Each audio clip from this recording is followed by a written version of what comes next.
अस्सलाम वालेकुम वरहमतुल्लाहि वबरकातुहू। सबसे पहले F5 प्रेस करते हैं अपनी प्रेजेंटेशन को रन करने के लिए। बिस्मिल्लाहिर्रहमानिर्रहीम। Book recommended system is the title of my application.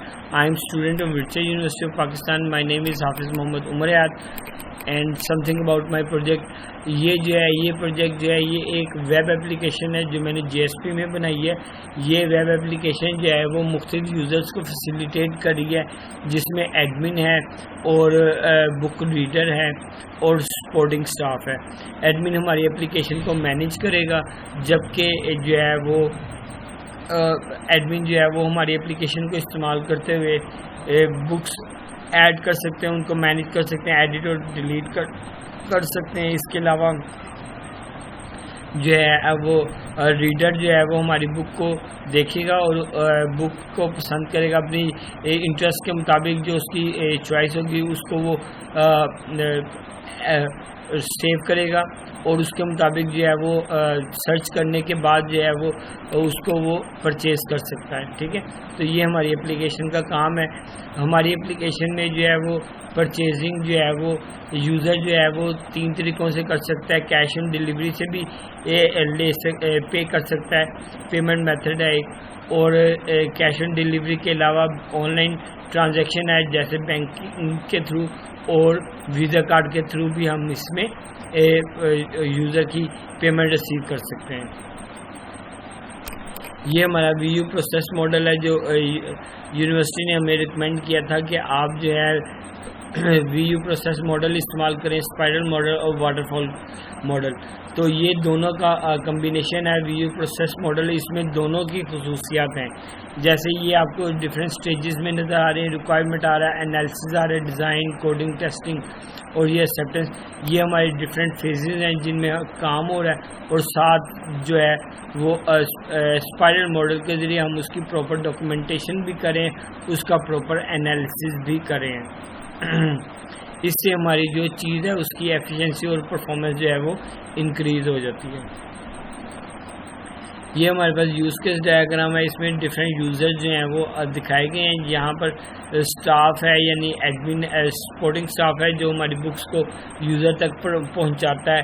Admin है जो कि हमारे बुक्स जो है वो को मैनेज करेंगे, जबकि रीडर है जो है वो हमारी बुक्स को सर्च करके ऑर्डर प्लेस कर सकता है, उसके ऊपर काम कर सकता है।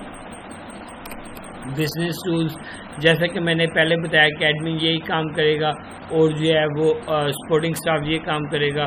इसके अलावा जो है वो रीडर जो है ये काम करेगा। ये डिफरेंट बिजनेस टूल्स हैं जो उसने इम्प्लीमेंट करने हैं, जैसे हमने पहले यूज़ केस डायग्राम में बताए हुए हैं। आर्किटेक्चरल डायग्राम जो है ये हमें बताती है कि हमारी एप्लीकेशन का आर्किटेक्चर क्या है और ये किस तरह से डिफरेंट कंपोनेंट्स आपस में काम करें। हमारी एप्लीकेशन के बेसिक 3 लेयर्स हैं। एक है एप्लीकेशन लेयर, फ्रंट एंड है जिसको कहते हैं, और इसके अंदर HTML और CSS हमने इस्तेमाल की है, जबकि बैक एंड में हमने जावा इस्तेमाल किया है। जावा में हमने JSP यूज़ किया, जावा सर्वर पेज और सर्वलेट इस्तेमाल किए हैं जावा के। तो वो दरअसल जावा की चीज़ें हैं, जावा की फाइल्स हैं, और इसमें जो है हमने जावा को एज ए बिज़नेस लेयर के तौर पे काम इस्तेमाल किया है। तमाम लॉजिक्स जो हैं वो हम जावा में इस्तेमाल करें, जबकि डाटा को सेव करवाने के लिए और बार बार उसे इस्तेमाल करने के लिए हमने MySQL डेटाबेस इस्तेमाल की है, और इसके अंदर जो है हमारे पास डिफरेंट टेबल्स हैं, रिलेशनल डेटाबेस हमने बनाई है, उसको हम यूज़ करें। ठीक है, तो ये हम XAMPP सर्वर इस्तेमाल करें MySQL के लिए, और Apache Tomcat इस्तेमाल करें पूरी एप्लीकेशन के लिए, जो हमारी एप्लीकेशन के अंदर कम्युनिकेशन, सिक्योरिटी और इंटीग्रेशन प्रोवाइड करें। प्रोजेक्ट शेड्यूल है जो कि हमारा अब चेंज हो गया हुआ है, इसलिए हम इसको अभी बहस नहीं करते इसमें। जी, ये हमारा सीक्वेंस डायग्राम है। सीक्वेंस डायग्राम में आप ये देख रहे हैं कि हमारे पास एक यूज़ केस है जिसका नाम है ऐड बुक। ठीक है, इस ऐड बुक को काम करने के लिए टाइम के लिहाज से कितने ऑब्जेक्ट्स की ज़रूरत है और वो कैसे कैसे काम करेंगे तो ये हमारा काम मुकम्मल होगा, ठीक है, ये यूज़ केस मुकम्मल होगा। तो इस चीज़ को हम सीक्वेंस डायग्राम में बताते हैं, ठीक है। जैसे हमारे पास एक ऑब्जेक्ट है यूज़र, दूसरा ऑब्जेक्ट है पैनल यानी कि GUI, ये हमारा फ्रंट एंड है, ठीक है, और जिसके अंदर बैक एंड पे यूज़र को तो सामने फ्रंट एंड नज़र आ रहा है ना, लेकिन इसकी बैक एंड पे हमारी बिजनेस लॉजिक भी है, ठीक है। और ये MyDB है, MyDB में हमारा SQL डाटाबेस है, यानी कि ये हमारी डाटाबेस का ऑब्जेक्ट है MyDB, MySQL का ऑब्जेक्ट है MyDB, ये पैनल है फ्रंट एंड और ये यूज़र एक ऑब्जेक्ट है। ये डॉटेड लाइन में आपको टाइमलाइन नज़र आ रही है और ये जो रेक्टेंगल फॉर्म है ये आपको एक एक्टिविटी बार नज़र आ रही है।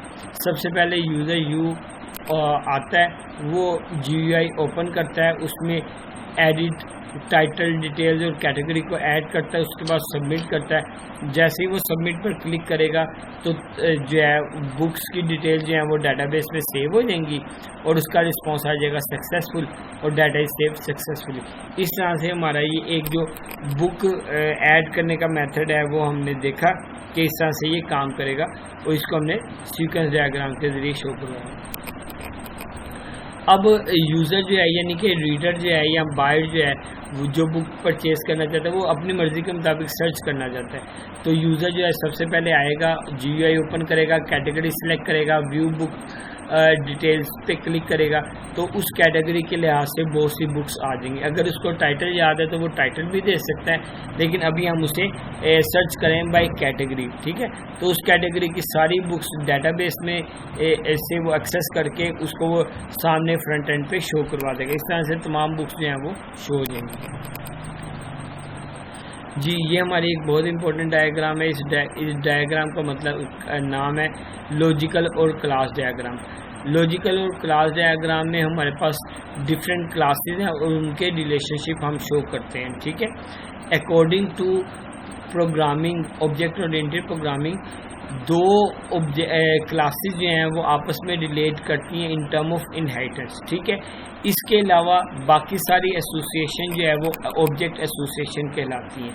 एसोसिएशन से मुराद एक चीज़ या एक क्लास दूसरी क्लास से रिलेट करती है, ठीक है।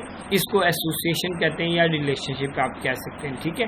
तो इसको मैं मज़ीद दोबारा वाज़ेह कर देता हूँ कि according to phenomena of object oriented programming, association जो है वो दो तरह से होती है। एक होती है क्लास एसोसिएशन, यानी कि एक क्लास दूसरी क्लास से रिलेट करती है, इसको कहते हैं क्लास एसोसिएशन। उसके अलावा दूसरी जो एसोसिएशन है उसका नाम है ऑब्जेक्ट एसोसिएशन, ठीक होगी बात। अब क्लास एसोसिएशन की जो है ना, जब हम बात करेंगे तो क्लास एसोसिएशन जो है वो पॉसिबल है इनहेरिटेंस की सूरत में, ठीक है, सिर्फ, ठीक है। क्लास एसोसिएशन इनहेरिटेंस की सूरत में पॉसिबल है। उसके अलावा जितनी भी हम एसोसिएशंस की बात करेंगे वो सारी ऑब्जेक्ट एसोसिएशन होंगी, ठीक है। इनहेरिटेंस में ये देखें, ये जो सिंबल आपको नज़र आ रहा है ये इनहेरिटेंस का सिंबल है। इसमें एक यूज़र की क्लास है जो जिसकी क्लास की प्रॉपर्टीज़ को यूज़ कर रहा है एडमिन, कस्टमर और सपोर्टिंग स्टाफ। इस तरह से ये सारी चीज़ें इससे इनहेरिट हो रही हैं, ठीक है। उसके अलावा ये देखें, ये आपको डायमंड, फिल डायमंड नज़र आ रहा है, ये एरो, ये भी इनहेरिटेंस है। ये पेमेंट मेथड है, कैश ऑन डिलीवरी है या बैंक पेमेंट है या क्रेडिट कार्ड पेमेंट के थ्रू, ये जो है वो डिफरेंट हमारे पास पेमेंट मेथड्स हैं जो कि इनहेरिट हो रहे हैं। और ये आपके पास ये जो है ये क्या है, कंटेनर है। ये जो आपको डायमंड्स, फिल डायमंड साइन नज़र आ रहा है, इसको कहते हैं कंपोजिशन। क्या कहते हैं? कंपोजिशन। कंपोजिशन में एक ऑब्जेक्ट जो है वो दूसरे ऑब्जेक्ट के अंदर या दूसरी क्लास के अंदर इस तरह से रिलेट करता है कि वो वहाँ से वापस नहीं आ सकता, यानी कि उसका हिस्सा बन जाता है, इसलिए उसको कंपोजिशन कहते हैं। इसका उलट है एग्रीगेशन, जिसमें एक ऑब्जेक्ट दूसरे ऑब्जेक्ट के अंदर उसका इस्तेमाल तो करता है लेकिन वो उससे अलग भी रह सकता है, इसको कहते हैं एग्रीगेशन। आप अपने तौर पे एग्रीगेशन, कंपोजिशन और सिंपल एसोसिएशन को सर्च कर सकते हैं। ये जो तीसरा सिंबल नज़र आ रहा है, ये जो आपको एरो नज़र आ रहा है, ये हमारे पास सिंपल एसोसिएशन है जिसमें एक ऑब्जेक्ट दूसरे ऑब्जेक्ट की सिर्फ सर्विसेज ले रहा है। जैसे ये जो है कस्टमर जो है वो कैश ऑन डिलीवरी भी कर सकता है, बैंक पेमेंट भी कर सकता है, क्रेडिट कार्ड पेमेंट भी कर सकता है। ये सिंपली एसोसिएशन है, ठीक है। ये हमारे पास एंटिटी रिलेशनशिप डायग्राम है। एंटिटी रिलेशनशिप डायग्राम में ये आपको रेक्टेंगल फॉर्म में नज़र आ रही हैं, ये सारी हमारे पास एंटिटीज़ हैं, और ये आपको एलिप्स साइन में जो नज़र आ रहे हैं बैलरी शक्ल में, ये आपके डिफरेंट एट्रीब्यूट्स हैं। इनमें से एक एट्रीब्यूट जो अंडरलाइन किया हुआ है, जैसे ये यूज़र आईडी अंडरलाइन किया हुआ है, ये हमारा क्या है, ये हमारी प्राइमरी की है, प्राइमरी एट्रीब्यूट है, जिसके ज़रिए जो है वो इस एंटिटी का डाटा हम एक्सेस कर सकते हैं। ठीक है, इसी तरह से दूसरी एंटिटी है आइटम की, ये जो है ये आइटम बुक्स की, सॉरी ये बुक की एंटिटी है। इस एंटिटी के ये डिफरेंट एट्रीब्यूट्स हैं, इनमें एक प्राइमरी एट्रीब्यूट है बुक आईडी। ठीक है, अब ये जो है इन दोनों एंटिटीज़ का आपस में रिलेशनशिप कायम करने के लिए यहाँ पे डायमंड साइन इस्तेमाल किया हुआ है। डायमंड साइन जो है वो रिलेशनशिप को शो करता है, और आगे उसकी कोऑर्डिनैलिटी लिखी हुई है 1 to many, यानी कि ये एक यूज़र जो है वो एक से ज़्यादा किताबों को ले सकता है, उनको व्यू कर सकता है, उसके ऊपर काम कर सकता है। और कैटेगरी जो है 1 to many, यानी कि एक कैटेगरी की बहुत सी बुक्स हो सकती हैं। ठीक है, तो ये इनके पास ये जो रिलेशनशिप है ये डायमंड साइन में है, और कोऑर्डिनैलिटी ये जो इनके अंदर लिखा हुआ है 1 to many, 1 to many की होती है कोऑर्डिनैलिटी, 1 to 1 की होती है, और many to many की कोऑर्डिनैलिटी होती है। आप अपने तौर पे इसको मज़ीद सर्च कर सकते हैं। जी, जो हमारी एंटिटी डायग्राम थी वो हमारी लॉजिकल डायग्राम थी, एंटिटी रिलेशनशिप डायग्राम, उसको हमने फिजिकली कन्वर्ट किया टेबल्स की सूरत में। तो ये हमारे पास डेटाबेस डायग्राम बन गई, जिसमें डिफरेंट टेबल्स आप देख सकते हैं और इनके आपस में रिलेशनशिप है।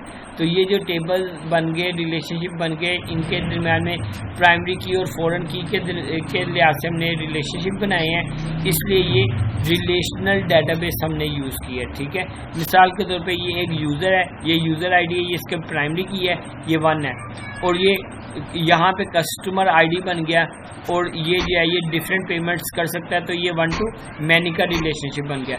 इसी तरह से जो है वो बैंक में पेमेंट कर सकता है, डिफरेंट बुक्स ले सकता है, कस्टमर ऑर्डर्स हैं, बुक फीडबैक हैं, बुक्स हैं, तो ये जो है ये हमारे पास डिफरेंट रिलेशनशिप बने हुए हैं डिफरेंट टेबल्स के, प्राइमरी की और फॉरेन की के लिहाज से, और ये रिलेशनल डेटाबेस बना रहे हैं। यूज़र इंटरफेस है बुक रिकमेंडेशन सिस्टम का, और ये हमारे टूल्स हैं अपाची टॉमकैट, GSP, सर्वलेट, जावा हमने यूज़ किया, जैम सर्वर यूज़ किया, MS ऑफिस यूज़ किया जिसमें वर्ड, एक्सेल और जो है MS विजियो हमने यूज़ किया। उम्मीद करता हूँ डियर स्टूडेंट्स आपको ये वीडियो मेरी पसंद आई होगी। मज़ीद मेरी वीडियोस देखने के लिए प्लीज़ मेरा चैनल